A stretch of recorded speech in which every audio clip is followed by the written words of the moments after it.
Imagine going to the hospital for a brain scan, but instead of sliding you into one of those incredibly loud, claustrophobic magnetic tubes, your doctor simply boots up a piece of software. A program that already knows exactly how your specific mind is going to react to a stimulus before you even process the thought. Welcome to episode 458 of AI Brief. I'm Amin, and I'm joined by my co-host, Leah. Today, we are mapping out the rapidly shifting battle lines between biological human intelligence and artificial intelligence.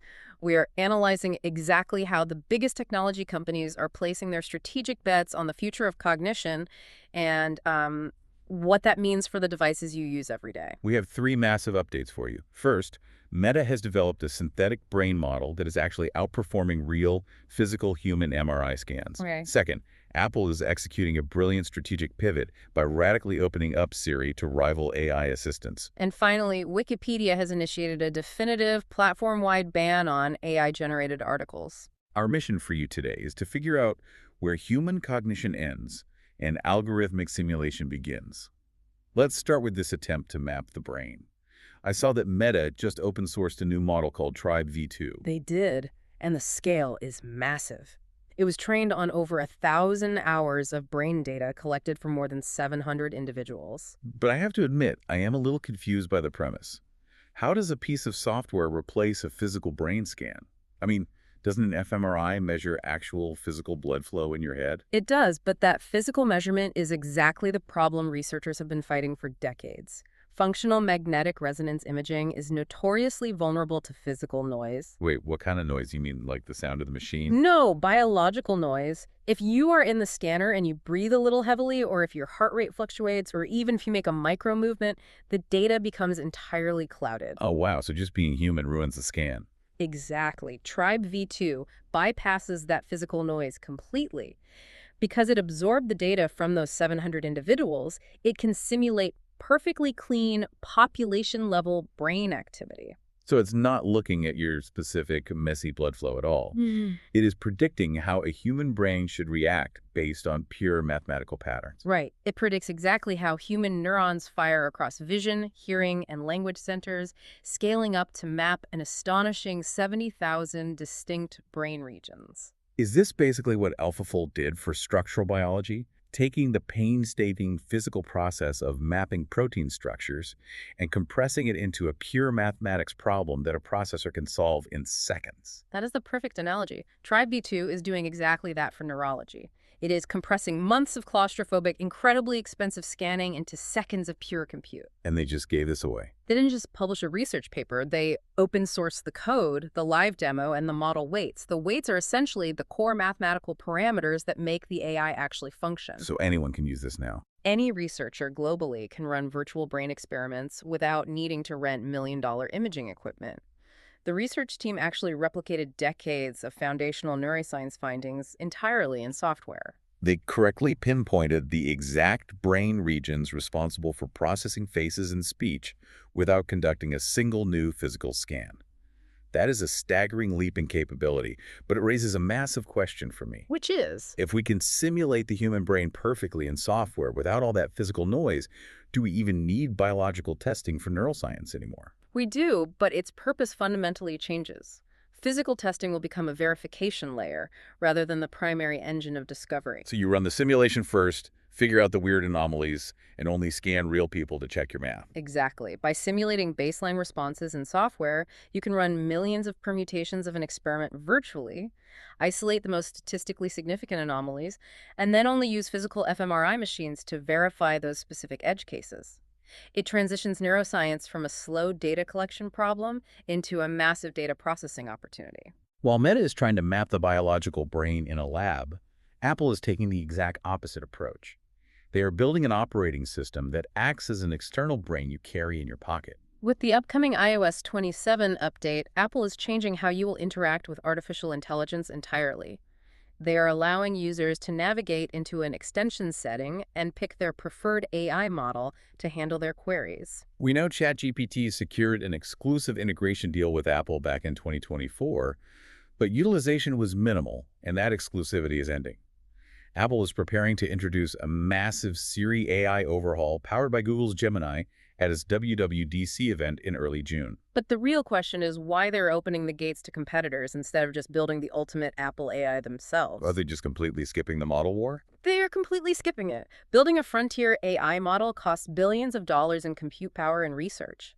Apple is looking at their massive hardware moat over a billion active devices globally and realizing they don't need to build the smartest model. Wait, so Apple isn't trying to win the AI race directly. They're just letting everyone else fight it out. They just need to layer the best available AI from other companies directly on top of their operating system. It sounds exactly like a casino. Apple owns the building. They let OpenAI and Google risk billions of dollars in capital at the tables trying to build the smartest model, and Apple just takes a cut of the chips. That is precisely the strategy. Chatbots available in the App Store generate subscription revenue, and Apple naturally collects its platform fee across all of those devices. So by moving the model selection into the operating system's extension settings, they reduce these highly advanced multi-billion-dollar AI models to mere back-end utilities. Exactly. They are neutralizing the threat of a single AI company dominating the consumer interface. By turning these models into interchangeable extensions, is Apple effectively stripping power away from standalone AI apps and returning all that power to the operating system? Yes, because when you have to open a specific application to interact with an AI, that app developer controls your entire user experience and your data pipeline. Under Apple's new structure, you interact with Apple's interface, Apple's microphone, and Apple's design language. The third-party AI simply performs the compute silently in the background. Now, Apple is tearing down the walls to let every AI into its ecosystem, but another foundational digital giant is aggressively building a fortress to keep AI out. Wikipedia's volunteer editors recently executed a near-unanimous 40-2 vote to ban the use of AI to write articles on the Foundation's English language site.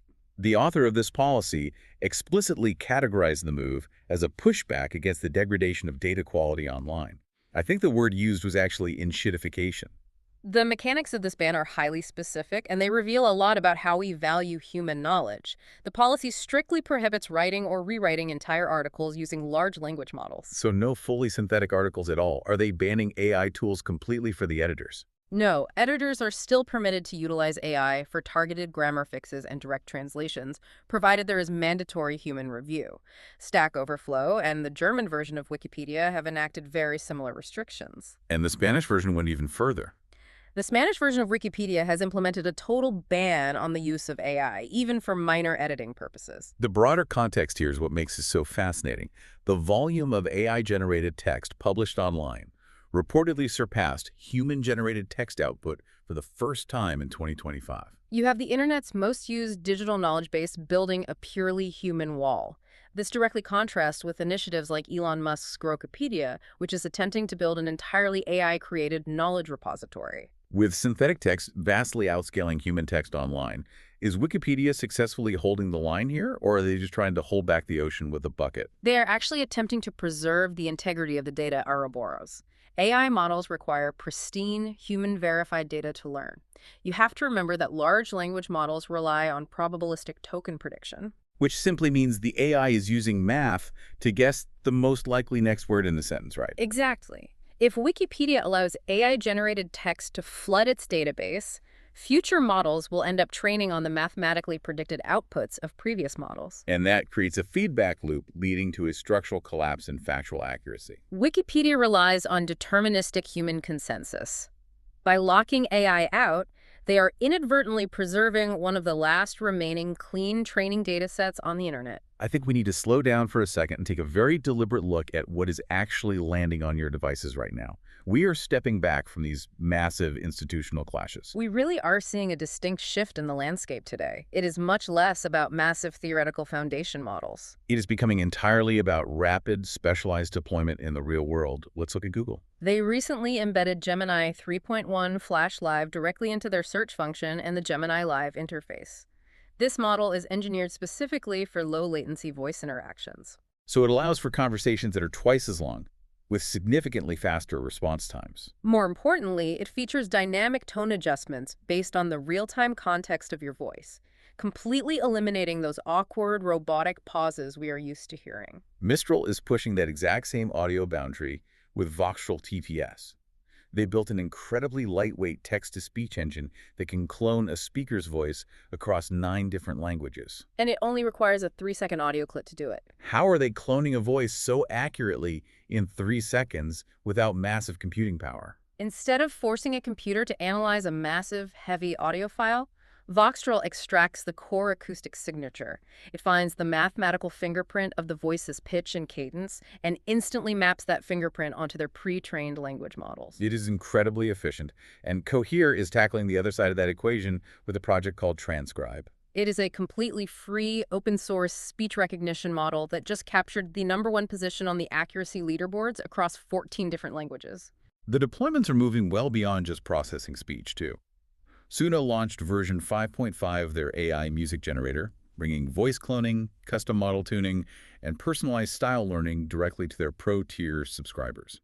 Over in the enterprise sector, Novo Nordisk is actively deploying autonomous AI agents into their clinical trial operations.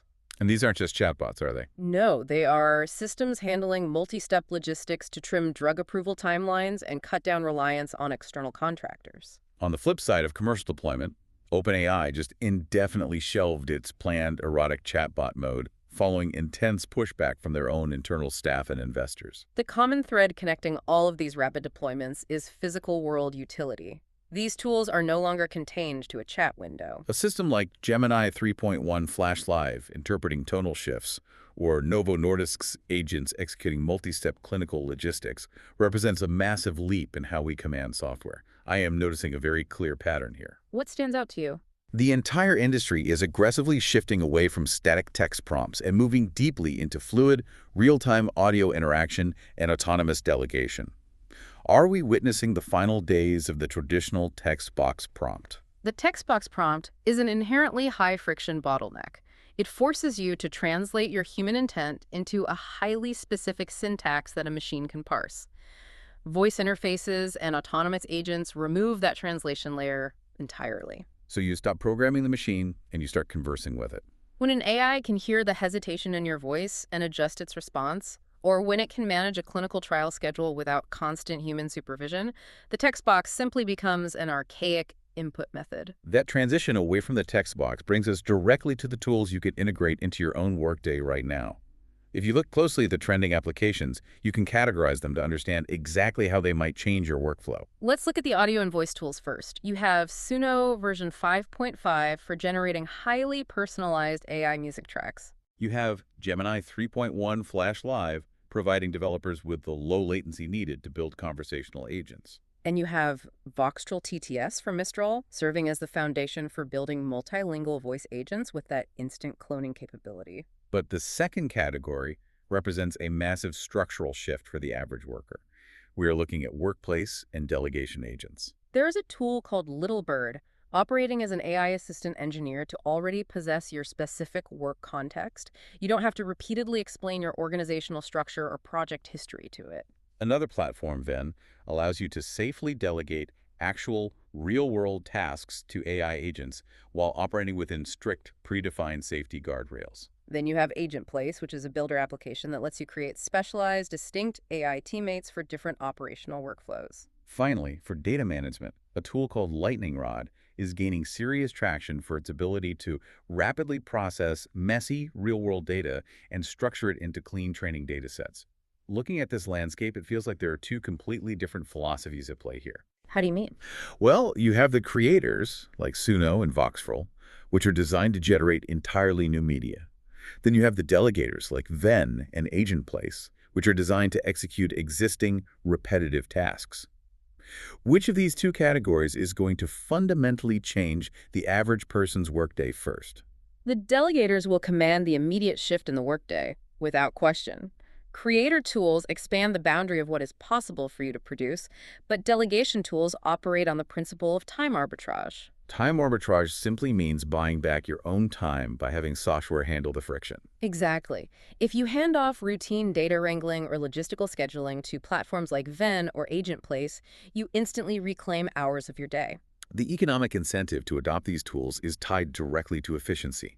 And efficiency drives enterprise adoption much faster than novel creation capabilities. We have covered an immense amount of ground today. We really have. On one side of the spectrum, we have Meta successfully building perfect synthetic brains inside a software simulation. And on the exact opposite side, Wikipedia is fighting a massive, systemic battle to keep synthetic brains entirely out of our collective human history. The ultimate question you have to ponder as you watch these parallel developments is this: will human knowledge eventually be forced to adapt to the architecture of machine brains?